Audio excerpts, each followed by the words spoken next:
you found why we are Christians. My name is Kent Philpott.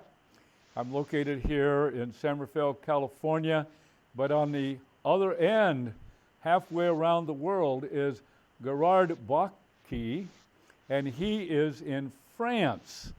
Welcome, Gerard. Well, thank you. Glad you're here with us, and you're in. What's the name of the town in France? Well, the name where we live is called Villeneuve-d'Ornon, but it's very close to Bordeaux. All right, in Bordeaux. Okay. Bordeaux, right. All right, and but you were born in Norway. That's right. I was born And in. February 15th, 1949. That's Wow. right. Okay. Now, do you think I'm older or younger than you? I think you're just a little bit older. I'm older than you. Yes.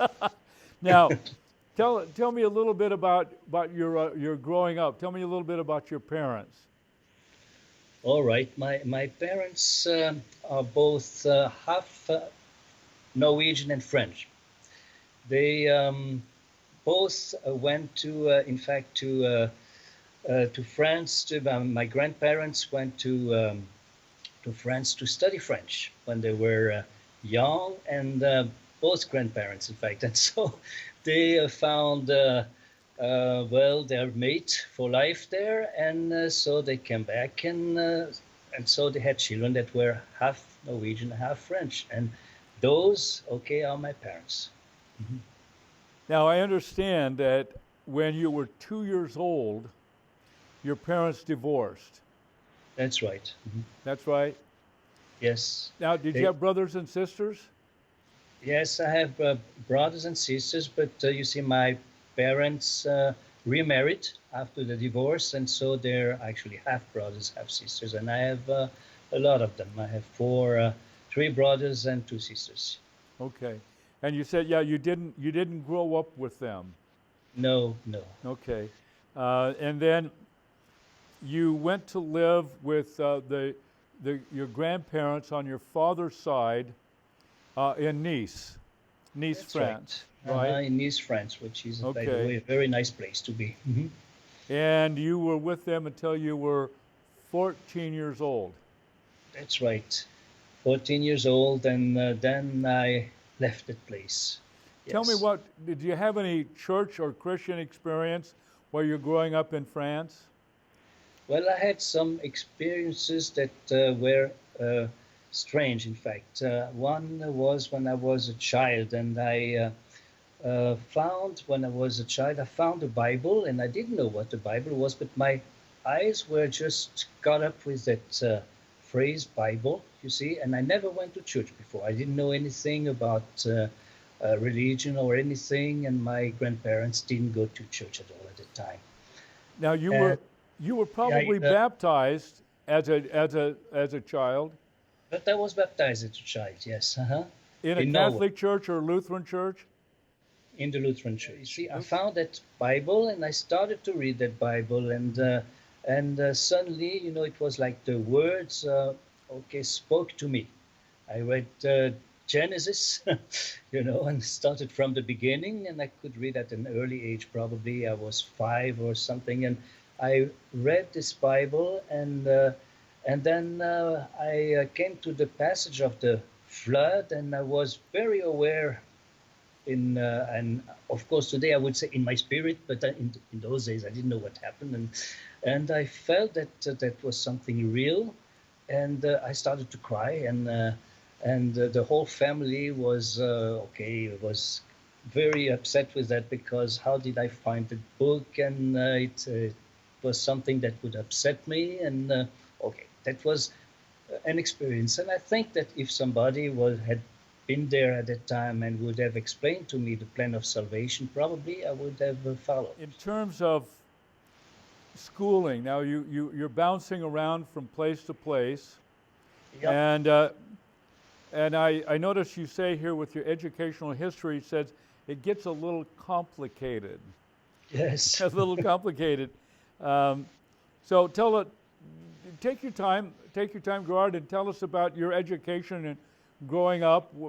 the schools you went to and the countries you went to? Okay, so during that time in Nice, in fact, I was not a very good student in school, and I probably, you see, the fact that I didn't grow up with my parents, and of course at the time I didn't understand what was happening to me, but there was something missing in my life. I knew that at the time, and I couldn't find the answer for that. Um, and so I became very rebellious when I was 13, 14, and I was in fact kicked out of school twice, and my grandparents were very upset with that. They didn't know what to do, and at a certain point they thought, okay, we're too old, we cannot manage that young man. We're going to send him to our daughter. In fact, the daughter is my father's sister, you see, and she was living in Holland at the time. So I went to Holland. But before that, I was confirmed in the Lutheran Church, which is quite interesting thing, because there too I had another strange thing happening to me. When the pastor laid his hands on me during the confirmation, I felt something strange, which I couldn't explain, and it was very peaceful. It really filled my heart for a short time.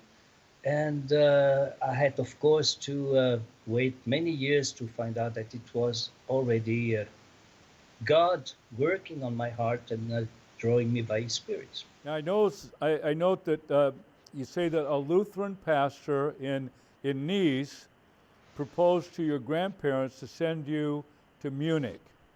Munich, yes. So I came back after Holland, after that short episode there. I went back to Nice, and then the Lutheran pastor said, okay, I can find him a job in Germany. He would, in fact, he was from that part of France where they speak German, Alsace, and this part of the country, they speak German. He had been a pastor in Germany too at some point.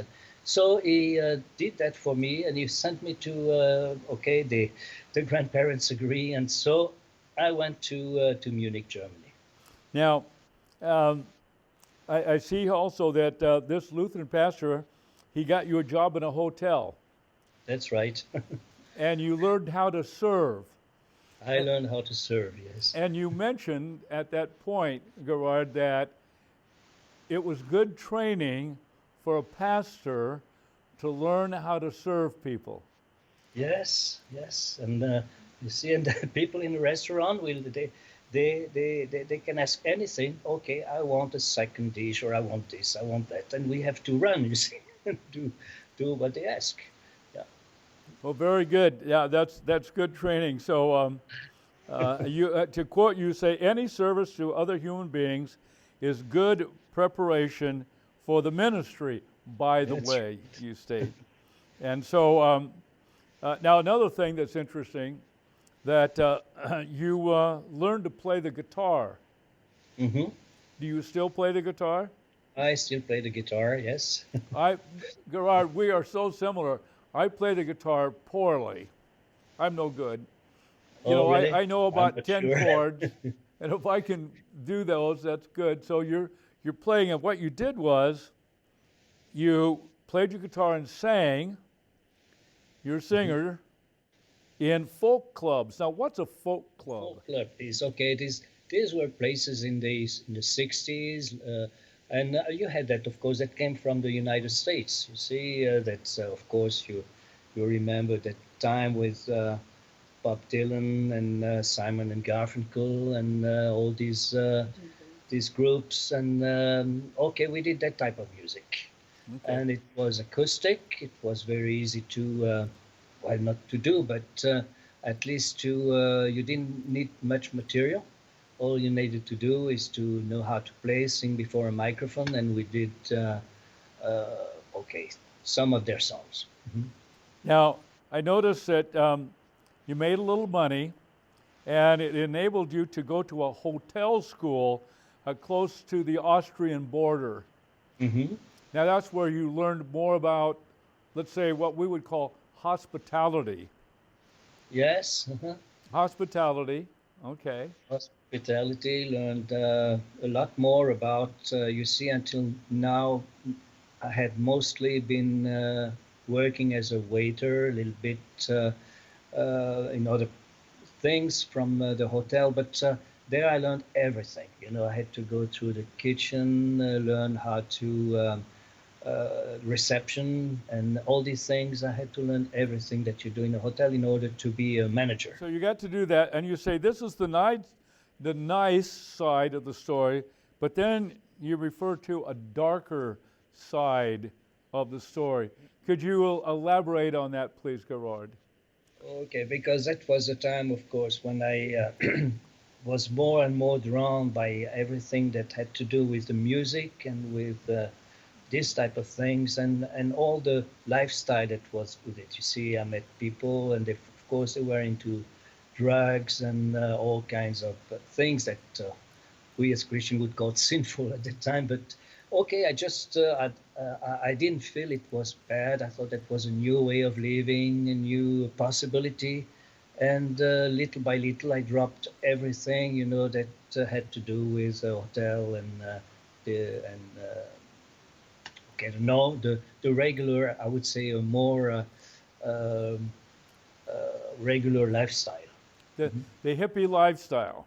The hippie lifestyle. The yes, hippie lifestyle, which we are both familiar with, Gerard. we were both hippies. Yes.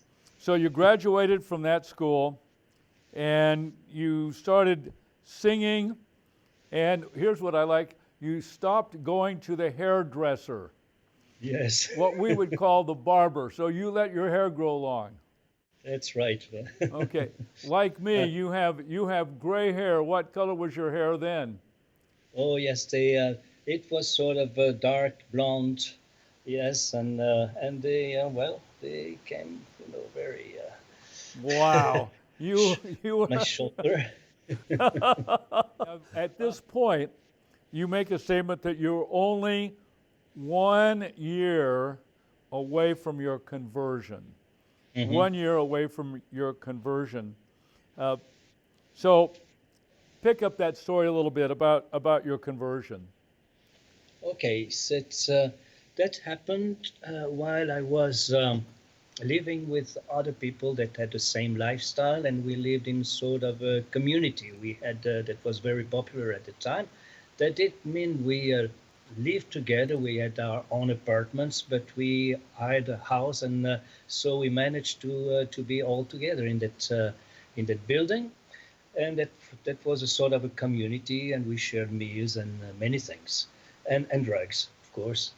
And during that time, I was doing more music and more things, but I was feeling very dissatisfied inside. See, I felt that there must be more to life than this. And little by little, I tried to dig a little bit into the religions, different religions. I tried to study a little bit about Hinduism and Buddhism and all these things, which was very popular at the time. But I also read the Bible. I began to read the Bible and find some things in it that spoke to my heart. But of course, I didn't know what to do with it. Yeah. Okay. Now you were baptized as a child. Uh-huh. Were you rebaptized after you became a Christian? Huh? Yes, I was rebaptized. What happened is that after I got saved, I was baptized. In fact, shortly after, a few months, I think 2 months after that. But what happened is that during that time, while I was still at the hotel school, I was confronted with some a magazine. I think it was Time magazine that had that article about the Jesus People movement. And I remember very clearly that episode when I saw that, and usually I don't buy that magazine. I bought it because I wanted to see why there was this picture of Jesus that was sort of psychedelic on the in front, and I read that, and I began to cry, and I couldn't explain why. I had no explanation, you see, but I said that's something that's, well, yeah, that touches my heart, and I don't know. And I left it for some time. And later on, that was, see, I was living in Munich at the time. Later on in Munich, there was this incredible uh, time with with these Jesus people that came from many places, mostly from the United States, but they were from all over. There were some from Scandinavia and from other places too. And this was all arranged that during the Olympics they would testify to the people who were there. And this is related in a little book that's called To Munich with Love. So I always felt, to me, it's a great thing to say, okay, there's a book about by the time when I was born again.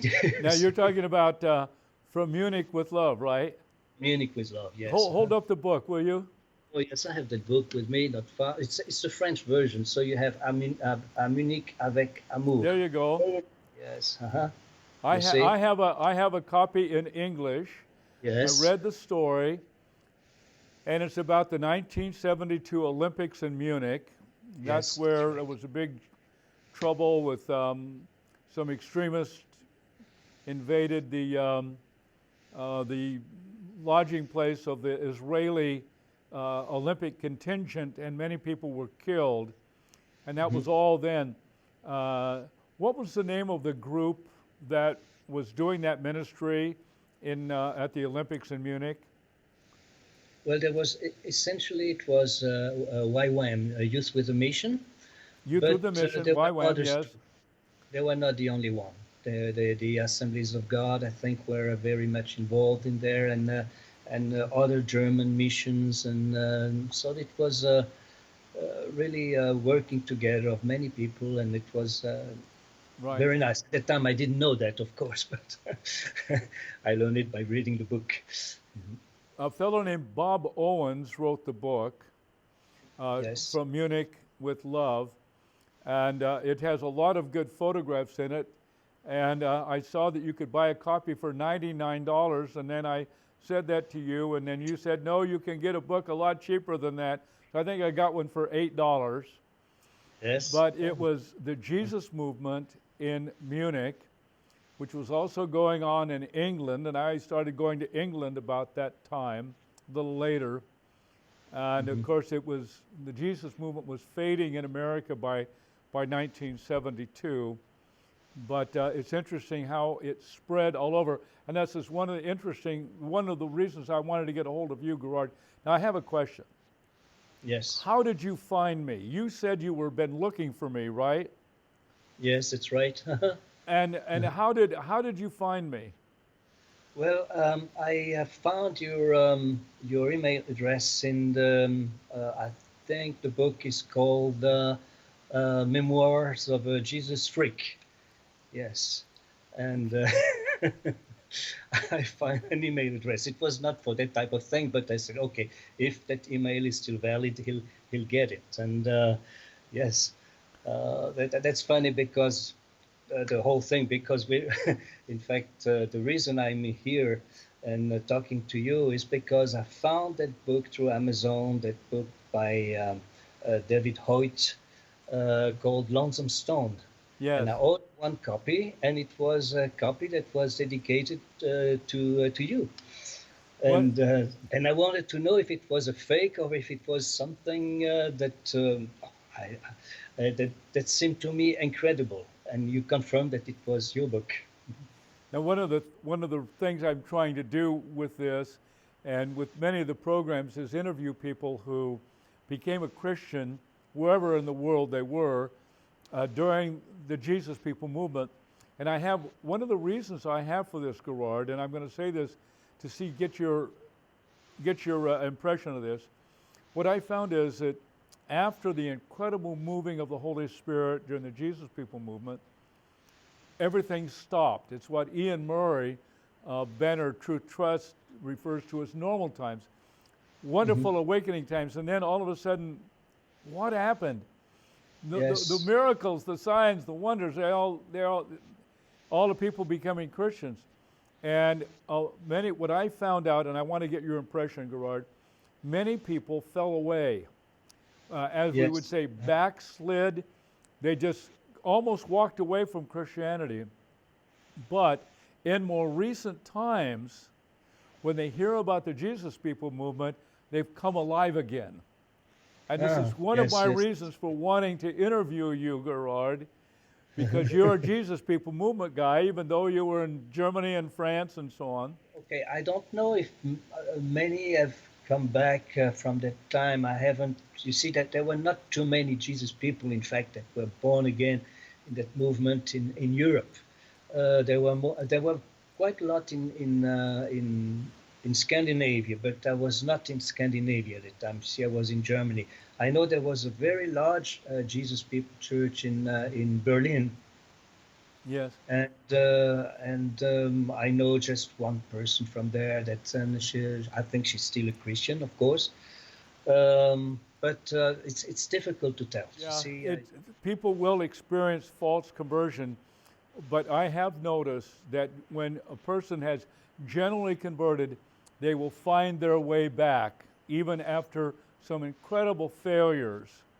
yes, And I say this because I like to encourage. My heart goes out to those people who think, well, I made a mess of my life, and I like to reach out to them and let them know that they're not the only ones, and there's a way back. You just continue to be a follower of Jesus. I notice here you say conversion experience, and you were convicted of your sin. yes. You recognize Jesus as Savior, and you went about a year before you became a Christian. You were traveling with some of your friends. You went to the island of Crete. Tell us about Yes. that. Oh, that's see, in Europe, a lot of the young people would go out either to Greece or to Turkey. In those days, it was quiet. You see, in those places, you could. And you could. Crete was not what it is today. Today it's very touristic. You know, you have a lot of tourists. And in those days, I mean, the people saw us coming and they say, "Who are these people with long hair?" Yeah. And there were a lot of hippies living there, by the way. Yeah. So it was a favorite place. You make the statement that that you began to feel emptiness with that kind of living. You began to see emptiness, and yeah, I think it was one of the reasons that started you on the road to becoming a believer in Jesus. Now, you're talking about going to Norway. You're talking about Oslo. And you met up with your grandparents. Can you tell us a little bit about that story? It seems to be in and around your story of your conversion. Yes, it all happened at the same time. Many different things happened at the same time. It was a little bit confusing, and I think it's good that I found God at that time, because otherwise I may have maybe done some bad things. But what happened is that you see, my grandparents, in fact, those that were in France didn't want me to see the other side of the family. So I was cut from them, you see, all of my life. And I had an address, and I decided to go there and see if if there's somebody was still living there, if my mother was still alive. And of course she was remarried, and I discovered that I had a sister and so on. So that was a tremendous time. And at the same time, you see, I became a Christian, and they were not too happy with that. Discovered that they were quite, in fact, anti-Christian.